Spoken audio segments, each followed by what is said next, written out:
Alok Pandey the GS करके channel में स्वागत है दोस्तों। इसमें इंडियन कॉन्स्टिट्यूशन में जो मैं सीरीज लेके चल रहा हूं उसमें से आज हम आर्टिकल 28 के बारे में जानेंगे। दोस्तों अगर ये वीडियो आपको पसंद आए लाइक करें, सब्सक्राइब करें, शेयर अवश्य करें और वीडियो को पूरा देखें। ये वीडियो या यूट्यूब चैनल चलाने का उद्देश्य है वो लोग जो मुझ तक नहीं पहुंच पा रहे हैं मैं उन तक तकनीक के माध्यम से पहुंचूं और उनके ज्ञान को वर्धित करने का प्रयास करूं, ज्ञान को बढ़ाने का प्रयास करूं, जिसमें से मैं आज इंडियन कॉन्स्टिट्यूशन को के आर्टिकल 28 को लेकर के इसको विश्लेषित करने का प्रयास करता हूं। दोस्तों इंडियन कॉन्स्टिट्यूशन का आर्टिकल 28 ये कहता है, क्या कहता है कि कुछ शिक्षा संस्थाओं में या धार्मिक शिक्षा या धार्मिक उपासना में उपस्थित होने के बारे में स्वतंत्रता। दोस्तों आप जानते हैं कि सेकुलर स्टेट में किसी भी माइनॉरिटी के धर्म को बचाना या उसकी धर्म और संस्कृति को प्रोटेक्ट करना यह राष्ट्र का प्रमुख धर्म माना गया है किसी भी सेकुलर स्टेट में। और भारत एक सेकुलर राष्ट्र है, इसीलिए भारत के संविधान में आर्टिकल नंबर 25 से लेके 28 तक धार्मिक स्वतंत्रताओं का वर्णन है, जिसमें से मैं आज 28 का विश्लेषण करता हूं। 28 में यह कहा गया कि राज्य निधि से पोषित संस्थाओं में धार्मिक शिक्षा नहीं दी जाएगी।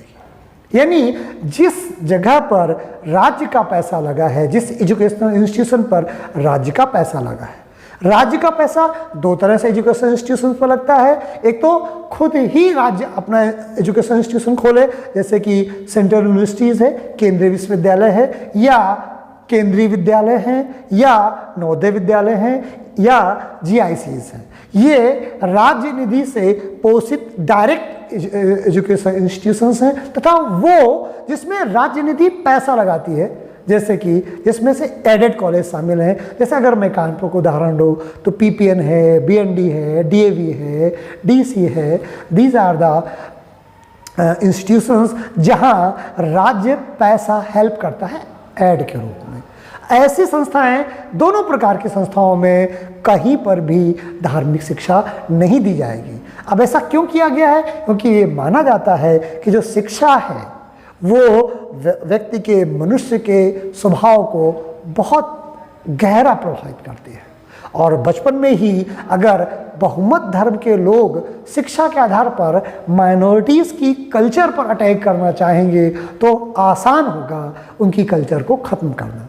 तो अल्पसंख्यकों की कल्चर को बचाए रखने के लिए भी इसमें आर्टिकल 28 का प्रयोग किया गया है, जिससे कि राज्य जो सेकुलर स्टेट में उसके जो प्रमुख दो ड्यूटीज़ हैं वो है न्यूट्रलिटी और इम्पार्शियलिटी, उसको फुलफिल कर सके।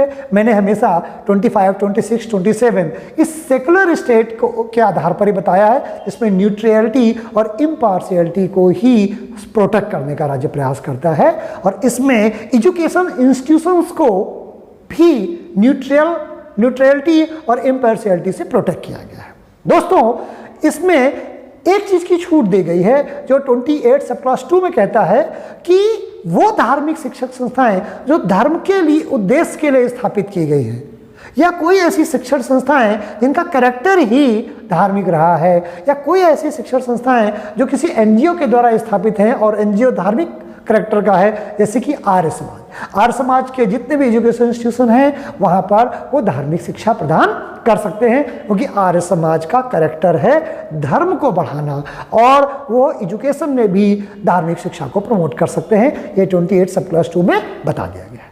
तो 28 सब क्लास 1 क्या कहता है कि राज्य निधि से जो पोषित कोई भी शिक्षा संस्था है उनमें कोई धार्मिक शिक्षा नहीं दी जाएगी।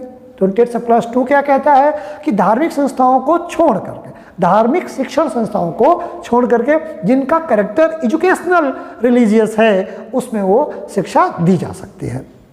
और नंबर 3 है आर्टिकल 28 सब क्लॉज 3 में कि अगर वो राज्य निधि से पोषित है तो उसमें किसी व्यक्ति को वहाँ की धार्मिक उपासना में उपस्थित होने की छूट, जैसे अलीगढ़ मुस्लिम विश्वविद्यालय ये एक तरह की एजुकेशनल इंस्टीट्यूशंस है, लेकिन यहाँ धार्मिक शिक्षा भी दी जा सकती है या प्रेयर धार्मिक हो सकती है।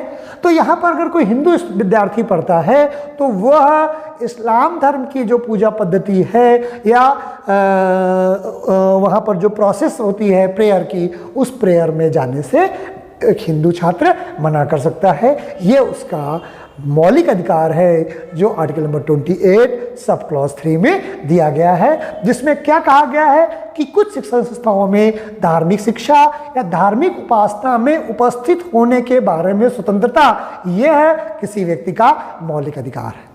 मैंने अलीगढ़ मुस्लिम यूनिवर्सिटी का इसलिए उदाहरण लिया क्योंकि ये बहुत बड़ी विश्वविद्यालय है। आप किसी भी धार्मिक शिक्षा संस्थाओं में अगर कोई व्यक्ति उस शिक्षण संस्था से या उस शिक्षण संस्था में जिस तरह की पूजा की जाती है उसका धर्म अगर उससे मैच नहीं करता और वह उपस्थित नहीं होना चाहता तो उसे उपस्थित होने के लिए बाध्य नहीं किया जा सकता। अगर बच्चा नाबालिग है तो उसके माता पिता की सहमति से ही उसको उपस्थित होने के लिए बाध्य किया जा सकता है। अगर उसके माता पिता ये कहते हैं कि नहीं हमारा बच्चा प्रेयर में उपस्थित होगा, प्रे करेगा, हमें कोई आपत्ति नहीं है, तो ही उस बच्चे को बाध्य किया जाएगा, वरना धार्मिक शिक्षा में या धार्मिक प्रेयर पद्धति में उपस्थित होना या ना होना यह मौलिक अधिकार के रूप में भारतीय संविधान में दिया गया है।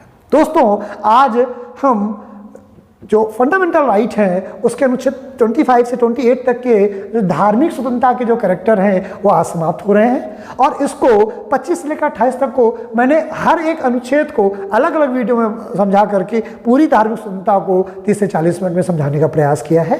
दोस्तों, अगर ये आप 25 से 28 तक चीज़ें अच्छी तरह से समझ जाएंगे तो इस देश में धार्मिक आधार पर जो मतभेद और विवाद चल रहे हैं, निश्चय है कि उस मतभेदों और विवादों में कमी आएगी। क्यों? क्योंकि हर व्यक्ति के, वो चाहे मेजॉरिटी हो चाहे माइनॉरिटी हो, खासकर माइनॉरिटी को भी इन अधिकारों के द्वारा और ज़्यादा प्रोटेक्ट करने का प्रयास किया गया है, जिससे वो कम मात्रा में इस देश में, कम संख्या में इस देश में होने के बाद में भी उनको ये न लगे कि उनका देश नहीं है, या वो अपने धर्म और कल्चर का प्रसार नहीं कर सकते हैं, या वो इमोशनली अपनी कल्चर को आगे नहीं बढ़ा सकते हैं। सरकार ने ये प्रयास किया है कि मेजॉरिटी के सामने माइनॉरिटीज़ के रिलीजन और कल्चर कहीं दब कर न रह जाए, इसीलिए सरकार ने सबको, खासकर माइनॉरिटीज़ को प्रोटेक्ट करने का प्रयास किया है, साथ में सभी को धार्मिक स्वतंत्रताएं मौलिक अधिकार के रूप में उपलब्ध कराई हैं। दोस्तों, आज का वीडियो मैं यहीं समाप्त करता हूं। मुझे उम्मीद है मेरा वीडियो आपको पसंद आया होगा। नेक्स्ट वीडियो तक के लिए जय हिंद।